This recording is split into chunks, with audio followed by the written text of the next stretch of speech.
Hi, everyone. I'm Kelly O'Horo, and this is Adaptable Behavior Explained. Hi, everybody. Thank you so much for tuning in today. I'm really excited to have you here for this episode of Counselor Cafe. I've got with me my friend and colleague, Erin, who is also a therapist at Infinite Healing and Wellness. And I'm excited to have her today, especially for the topic that we're going to discuss because it is oh so important. And so, Erin, tell us a little bit about yourself. Yes, I'm a licensed associate counselor and EMDR therapist here at Infinite. I have 3 boys, and I've been married for 28 years to my husband, Ethan. And one thing that makes our family unique is 4 years ago, we lost our oldest son, Cameron, at age 22 to a car accident. And that was after a really long battle of him navigating mental health challenges and addiction.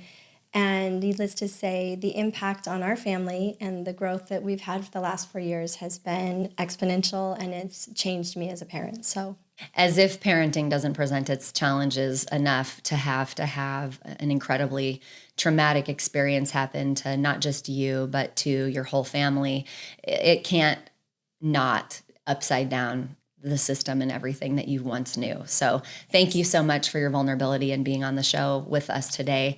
I really appreciate that. And I think that having had the story you have makes you an extra special person to have talk about the topic we're going to have today, which is on parenting adult children.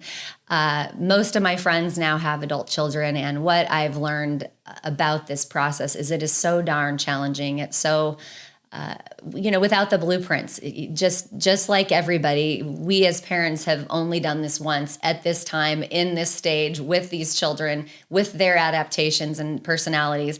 And so it's ever evolving, and parenting adults really does change compared to what our expectations were when we were parenting children. So I hope that this episode is helpful for you. If you want more content like this, please subscribe to this channel, like this episode specifically. And if you find it helpful or perhaps necessary for someone you know, feel free to share it. That helps us know what you want to see more of. So this topic is especially important to me because I have 5 adult children, and the expectations that we have had as parents have really changed in this paradigm of as far as generationally. You and I were raised by, the boomer population where they just didn't have the touchy-feely, high, over-functioning helicopter parenting sort of energy. At least that was not my experience and the experience of most of my clients that are in similar ages. Was that yours? Not at all. Yeah, right. Yeah. So I think as humans, we all adapt. And my adaptation was to swoop in and do a lot more over-functioning, not wanting my children to feel alone or unhelped or, without guidance. In so many moments of my life, that is how I felt. And so it's like that adaptation is too much of a good thing and can become counterproductive. So it has created its own set of circumstances in our offspring that we're learning how to navigate. And, so when we think about how hard it is and the paradigm shift that's happened, I want to give our viewers some information that can help normalize the experience, but also some guidelines about things we can do if we know better in order to do better and ultimately have more productive, healthy adult relationships, transferring from that child developmental age, which there is a lot more directive parenting, to the adult relationship, which is you might consider. And if not, we have to just watch what happens because it's not our journey. Yes. Right? So, absolutely. We're going to talk about several topics today, but the first topic I want to talk about is boundaries, because I think the essence of so many issues that happen in all relationships, not just our parenting relationships, is either boundaries that haven't been expressed or spoken about, and then also people who don't know how to implement them, and then how do we follow and honor boundaries that are set, both for ourselves and for our adult children. So what are some of the challenges you can share about changes in boundaries and expectations that happen when our kids grow up and they are no longer kids, they become adults? There's so many examples I can think of, but one that was hilarious was when my youngest was a freshman in college. And he went to ASU, so he lived 20 minutes away, and my husband and him had been buddies their entire life. They did everything together. And my husband was really struggling with this. And so every weekend he would send a text like, hey, buddy, you want to come home? And so I think he would feel guilty. And so he would come home and then he'd spend the weekend with us. And this went on for the first 2 months of college. And finally, he sat me down and said, Mom, how do I tell Dad that I love him and I want to spend time with him, but I want to be a college student? And I was like, well, you got to sit down and you got to say it. And so he did. And just like that. Just like that. And my husband was a little bit hurt. And then he was like, yeah, you're right. I'm overdoing. Right. And so understanding the balance of how to know when do we intervene versus when do we stay out of the way. And I think a lot of times that really is a fluid process. Yes. We have to figure out what's too much, what's not enough, and how do we define that in our changed relationship, because it's new territory. Yes. It really is. So when we're talking about how these new boundaries have to look and what do we want to do to implement these changes in our relationship, I think the primary factor and the second topic we have to discuss is communication. Yes. And this area is so unfortunately poor in most family systems. Yes. Because we make assumptions, we make up stories, we draw conclusions that are not accurate, and in the gaps we fill in what wasn't actually done, said, or expressed.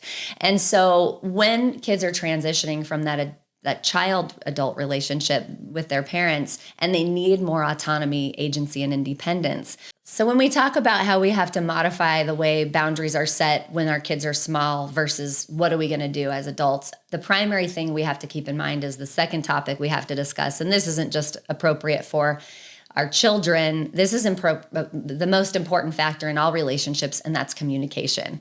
And we tend to not recognize that communication changes depending on, generational time. And so texting or, communication about what we need and how we want, oftentimes done through a voicemail or sometimes a DM in a social media post, or even oftentimes now, how I was thinking about you as I saw something on social media and I shared that. And so we have this totally different shift in expectations, and our kids, that's all they've known.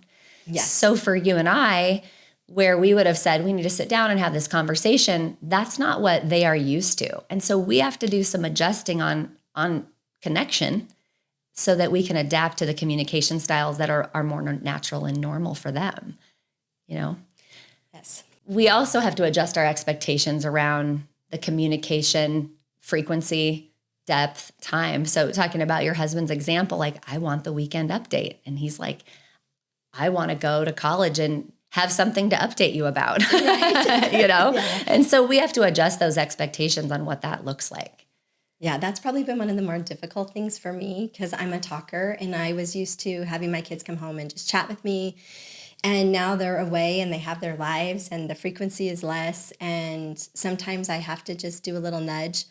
I did not like the texting because I can never understand tone or the emojis. They laugh at me because I can't get any of the emojis right. But then it's just become a sense of humor. Like, I just have to have a sense of humor, and I try to send memes and GIFs and I get them all wrong, but that's okay. That's okay, right? We're evolving and learning to communicate the way they do. So from the parent experience or as a therapist from a client story, can you give an example of where you've seen this be a challenge and something that you might suggest to help overcome a communication issue with our adult kids? But the biggest complaint, interestingly, from my older clients is they hate when they're being called in the car. They feel like they're an afterthought. So I think that's been an interesting thing because I do that to my mom because I have time. And I was like, oh, maybe I should ask my mom, is that really what you want me to do? What would be helpful for you? Because my mom's 77. But then our adult children who are younger, I finally did ask my children, I'm like, what's appropriate for me to call you in college? Like, what's a appropriate frequency? And they told me what they wanted. And then interestingly, they ended up calling me more. So I think you have to have clear communication. And if you're overstepping bounds, tell your children, like, just let me know. Right.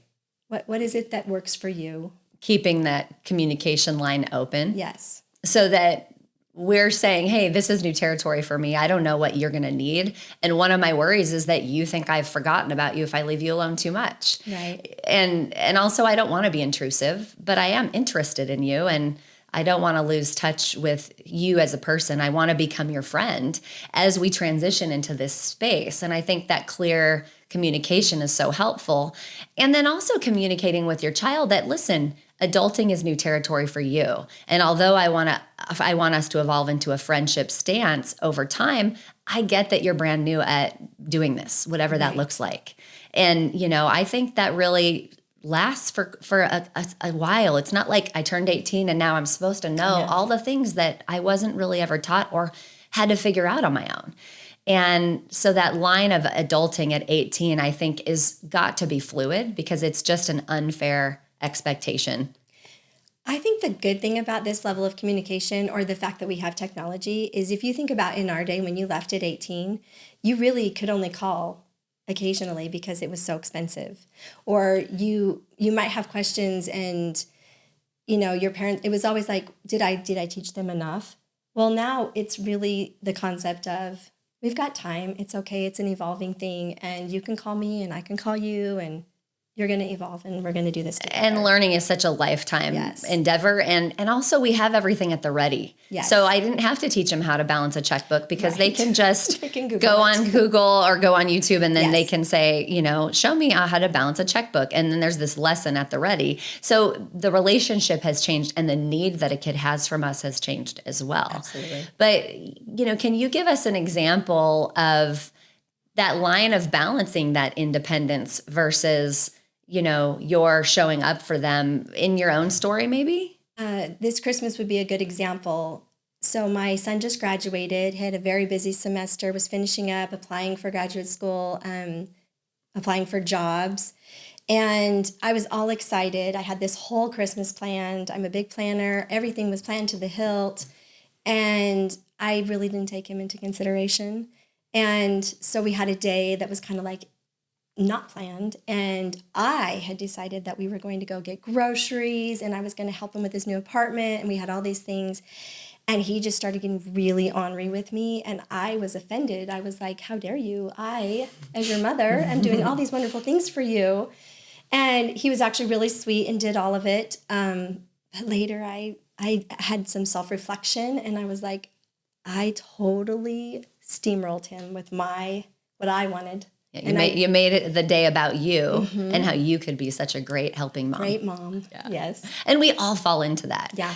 And something we've developed in our house that I think has gotten better, and it's not just between my husband and I, but it is with our kids, is what would help look like? Or what would your needs look like for today? Yes. So that we can honor one another and what that is. Yes. And that is a great question. What does help look like right now based on what you're saying to me, this problem? Because I need to know how to show up for you, and I don't want to do it in a way that's not serving you. Yes. And we just have to ask. Yes. And oftentimes that builds so much connection in our relationships with our adult kids because they recognize that we see them. And I think they all, just like everybody, we want to be seen. We want to be understood. Well, and I think even in that situation, I went back and repaired. I went back and I said, hey, I really thought about this, and I realized what I did, and I'm really, truly sorry. And next time I'm going to ask you, how would everyone like to spend the day? Right. And what would it look like for you too? Sure. So I did the very same thing this year with Christmas. I had this agenda and I didn't, do anything to find out what everybody else wanted. And that blew up in my face for sure. So lessons keep coming for sure. So the next topic I think that is an important thing to discuss is about financial support, financial concerns.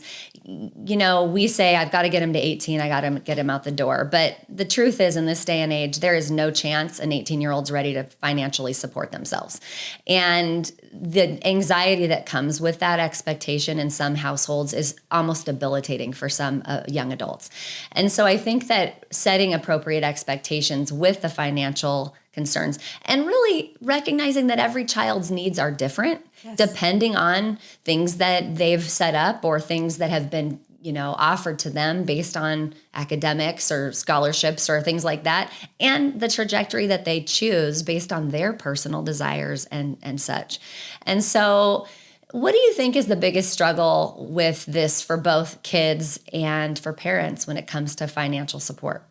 So it's so individual for every family, but I also think that there's like this expectation of fairness that's like it's impossible. You cannot be fair with everybody. You could set it up that way. You could be like, I gave you this amount of money. And then, like you said, something happens with that child. Or, for instance, we talked about COVID.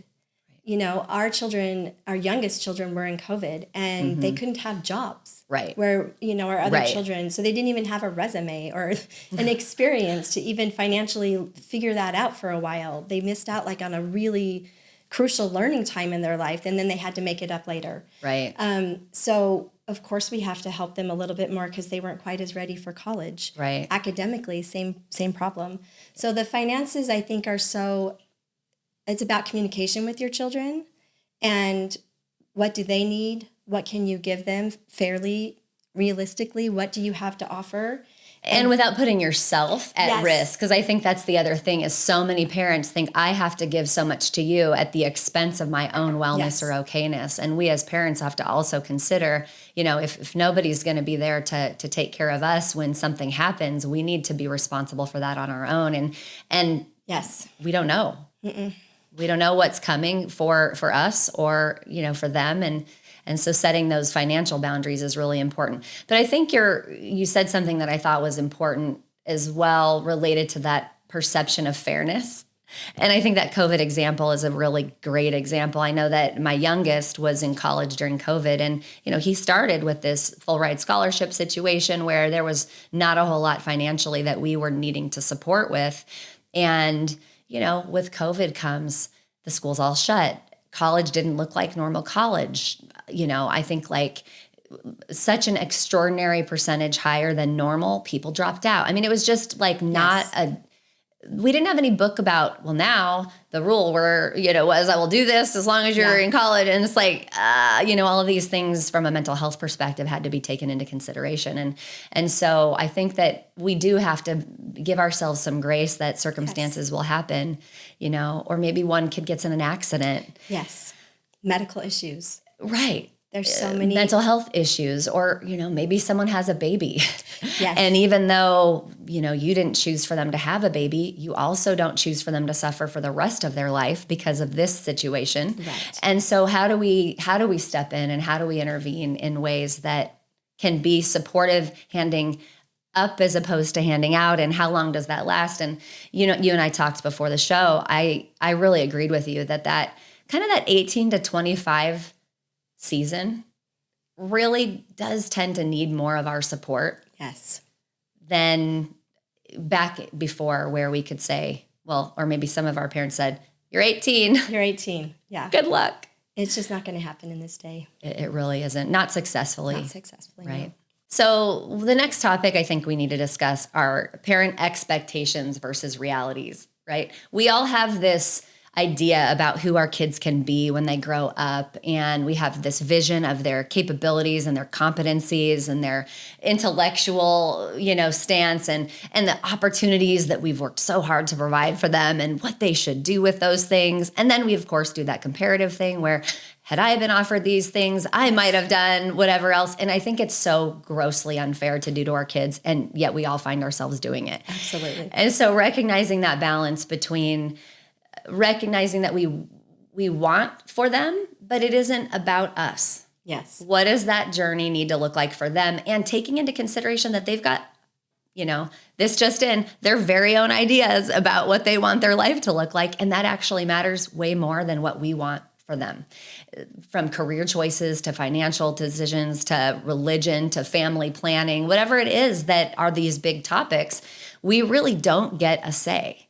And I think that management is so critical to the transition of what our kids choose to do and how much they want to be involved in our lives based on how we receive their choices.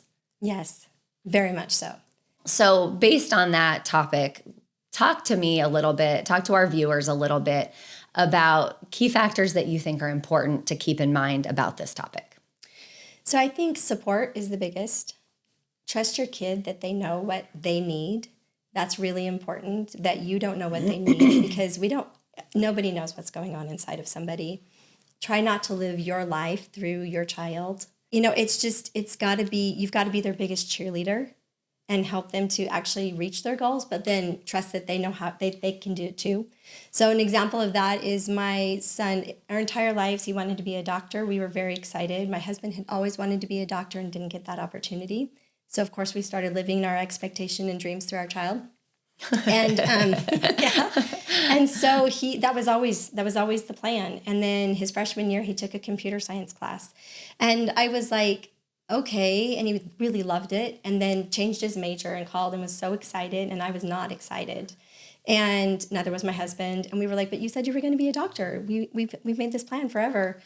And he was like, well, I don't want to do that anymore. And it was just like this, and I was like, and so I really had to sit back and stop making it about me and our expectations and everything that we'd worked for. And I just let him go, and he loves being a software engineer. It's his favorite thing. He calls me and talks about zeros and ones, and I have no idea what he's saying. But, I just trusted that he would find his way and that he would know what was the best for him. And I think if we as parents just try to do that and give them the freedom to know that it's their life, it's their journey, and we're just there to help them, then it's going to be a lot better than if we keep imposing what we think they should be or what we expect them to be. Yeah. Well, you have to embrace the transitions and the changes that come from them to us, and recognize that we had an opportunity to make mistakes, to fall down, to course correct, to change our minds. And we oftentimes get held up in that habit or pattern of trying to protect our kids from making the wrong choice. Right. We don't want them to make these wrong choices in my air quotes, because we think we know better. And, of course we have experience, and we want to impart our wisdom on our children and protect them from the mistakes that we may have made or the opportunities that we didn't have. But ultimately it robs them of their journey. Yes. And it makes these decisions then a reflection of our acceptance, love, and whatnot for our kids, which is conditional. And I think that really can sever relationships. Absolutely. I think also we can be rigid. So like in those expectations, when I was in my 20s, I had a mentor who had changed his career 3 times. And that actually led me to know that you can make a decision and it might not work out the way you wanted it. And that's okay. You can make a change. And so letting our children know that too, like everything you decide isn't like set in stone. Right. Right. We change our mind. It's okay to change our mind. And we would tell our clients, no problem. Of course, it's okay to change your mind. What'd you learn and what happened next? Exactly. But with our kids, we're like, wait a second, this wasn't part of the plan. Right. The other thing we need to really make sure we focus on is celebrating the achievements and the wins, and not boxing in those, what those are based on what we think they should be. So I'll give you an example. My son, my youngest son, he's really into snowboarding, and he's quite talented at snowboarding. And, he can do backflips and all of this really fancy stuff. And it's so hard not to say, where's your helmet? He wants to show me this achievement. And my first instinct is to criticize how he did it because of his safety. And of course, I don't want anything bad to happen to him. And so I have had to really work on that, because luckily for me, he calls me out when I do that. It makes me not want to show you. It makes me not want to show you when I have something that I'm excited about, when the first thing out of your mouth is how it should have been different. And so good feedback. Not to say that it is, not a good idea to do backflips on your snowboard without your helmet, but that's not the time for it. Right. In that moment is the time to say, dang, you're so smooth and that looks so good. And, at a later date, you might be able to chime in about, I have some anxiety around seeing that without it, because nothing's more precious than, your neck. Yes, so true. And fast forwarding, and me not having to take care of you because you didn't wear that or and whatever. I worked really hard to bring you here. Right. Yeah. So the key about being flexible and that delicate balance of adaptation and needing to be able to be flexible is so important with how our kids grow and change, and the direction they choose to traverse in their lives. And I think us being open to that flexibility is such a key factor. Absolutely. So the next topic we have to discuss is the emotional implication for both kids or adult children and parents, because we are going through a flood of them during this really important developmental time. And I think what we go into it with is first the pride and fulfillment of having been parents and what they are choosing to do, and how, you know, we make up that their choices are somehow a reflection of how we parented them. And really, we don't get to take credit. I mean, I started telling my kids a long time ago, you should be proud of yourself, because it sort of doesn't matter what I think. But that's one factor that comes into play about being a parent, is the pride that we feel. I mean, Absolutely. you know, for sure. But the loss and the grief over an era is really important as well. My identity as a mom, our identity as having kids in the home, and what do we do with our time? That's so important and special. What was it like for you when, you know, your last one was leaving? Absolutely terrible.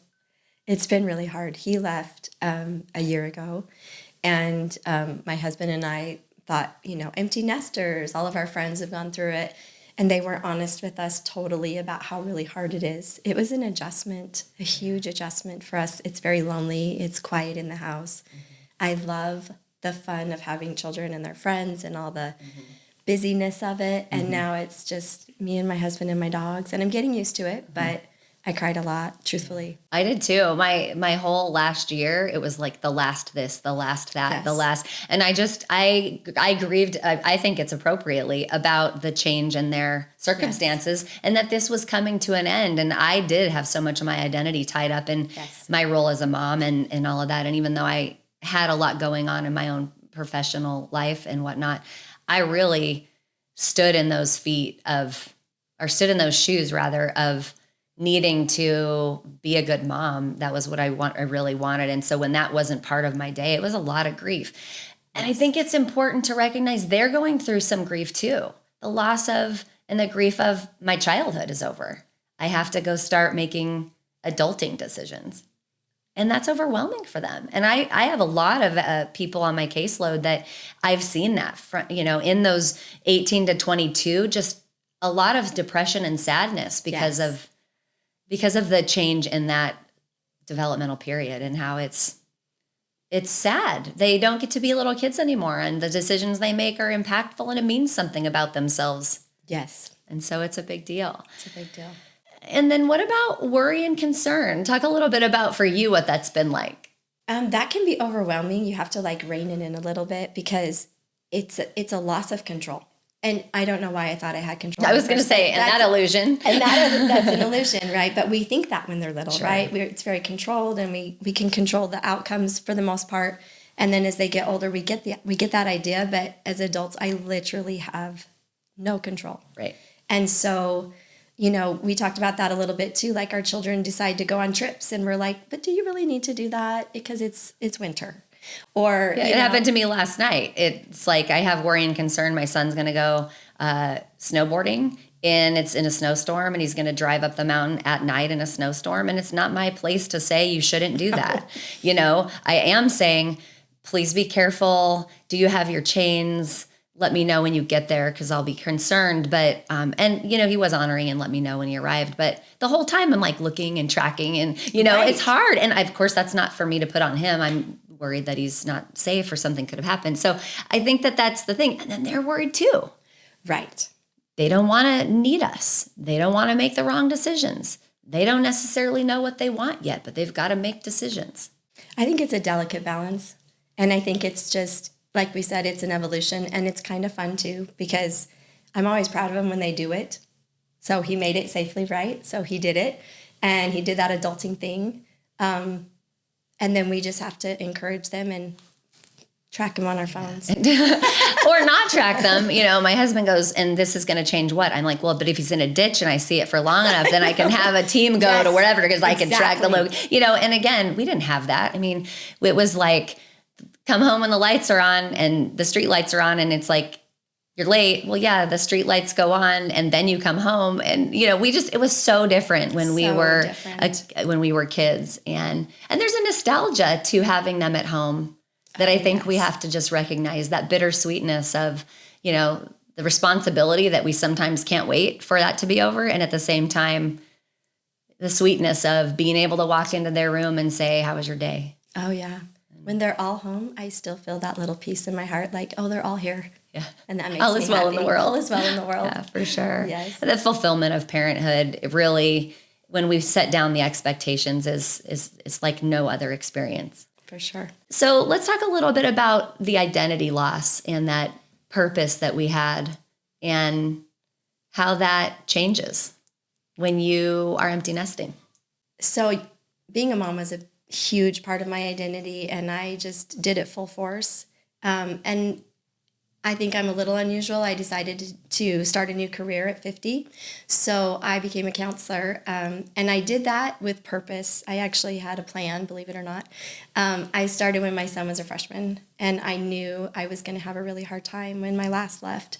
And so that was my plan, was that I wouldn't feel the loss as much. Of course, I was completely wrong about that, but At least you had something to distract yourself with a little bit, though, as well. And I love working with young adults and having that opportunity to get new ideas, even as a mother. But especially, it's given me a purpose that I don't think I would have had. What do you think's been the hardest thing for you emotionally transitioning to this phase of your life as a parent of an adult child? Being quiet. I always had an opinion, and my boys always thought my opinion, and now I just have to learn to just step back and emotionally not get involved. Like, I would just get involved in everything, and now I'm just like, what do you think? Okay. Like, I just listen. Yeah, that's the hard part. That's the goal. That's the goal. I like what you said before when we were talking about kind of learning how to be the support from behind. Can you say more about that? I think it's really hard. Like I said, I have very strong opinions. My boys know that. They'll call me out just like your son. And I just try to be supportive. And it's been a bumpy road where I'll call and give my opinion and tell them they did it wrong. And then they'll call me and tell me I did that wrong. Mm-hmm.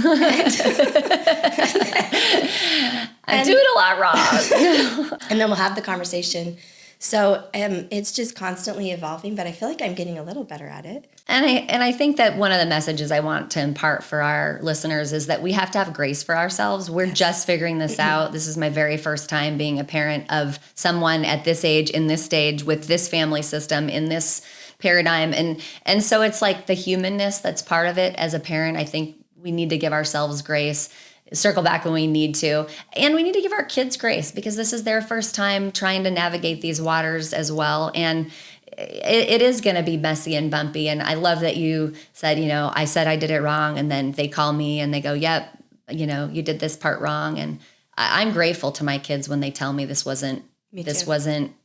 that could have gone better. And here's what it could have looked like.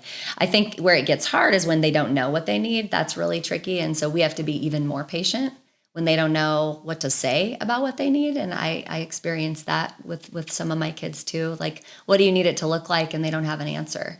And so then we have to wait because there's not much we can do until they share with us what it could look like. I was going to say that reminds me of just even counseling. And, one of the things they teach us is not to jump in, to let the person kind of sit with it. And it's really uncomfortable to sit with someone when they're trying to figure out their stuff. And you're going, it's been a month. Right. It's been 6 weeks. When, right. when do I get to be back in relationship? Because right. we're waiting for them to know, to figure out, to talk to us. It's really hard. It's hard. And we have to give them the space to do it. Yes. And then balancing but I'm here, just so you know, I'm still here loving you. I'm still here. Yeah. It's tricky. It's tricky territory for sure. Yes. And that really leads me to the last topic we have to discuss, which is really letting go. I don't think I've done that yet. It's so hard. It's really so hard. And I think that's where relying on, if you're lucky enough to have a spouse that you get along with and find things in common, that piece is really critical, is going, it's time for us to rebuild the foundation that was so ever important, but refocusing on us and what we need and how do we need to move forward, because letting go is the natural trajectory of what we're meant to do and what they need from us, even though it's so incredibly challenging. But it will be better for them. They will be better people for it. Sure. Stronger, more resilient, and we'll all find our way. And they then get to be proud of themselves for the achievements that they accomplished, because it wasn't about us and they did navigate it, and they can lean in and ask us questions and advice if they want to. But ultimately, they get to take the credit for the outcomes. And I think that's what we have to be excited about. But then we also don't have to take responsibility for the outcomes when they're less than favorable. Yes. And that's the freedom of letting go too, of saying, listen, that is really hard. What you're going through is just hard. Right. And I am not judging you for it. I have a lot of compassion, but I also am not really supposed to fix it for you. Right. And that's hard too. It's hard to sit in the discomfort of choices that we know are painful for our kids. So this ultimately, though, helps us to rekindle that parent-adult friendship or adult friendship that can be so beautiful. And the counterintuitive piece that I am learning in my own journey right now is my ability to be better at letting go is cultivating better friendships in my adult children, and absolutely will do so as that becomes more known and tuned into. Would you agree? I absolutely would. I think that's the evolution again of the family, and how we always had traditions, and traditions can change. Absolutely. And so as we become adults, and they need to, they're going to bring in stuff to us and enrich our lives too, of things we would never have tried. Absolutely. And so exciting to have the ability to have the dynamic fluidity of what can life look like and change into. And I think letting go is really the key. Letting go of all of it and going, what will be next, and embracing that. Yes. I'm so grateful to you for being on the show, and I love that you're in this phase and that I'm not alone in this phase of empty nesting with young adults. I appreciate having that in a colleague and in a friend with you. So thank you again for being here. Thank you and for those of you who were watching, I hope that you found this helpful and beneficial. Know that you're not alone in this journey of parenting adult children. It is tricky business, and there are no blueprints for doing it right, and we are just doing the best that we can. So have grace for yourself. And if you like the episode, please go ahead and subscribe and like. And don't forget to lead with love. It'll never steer you wrong.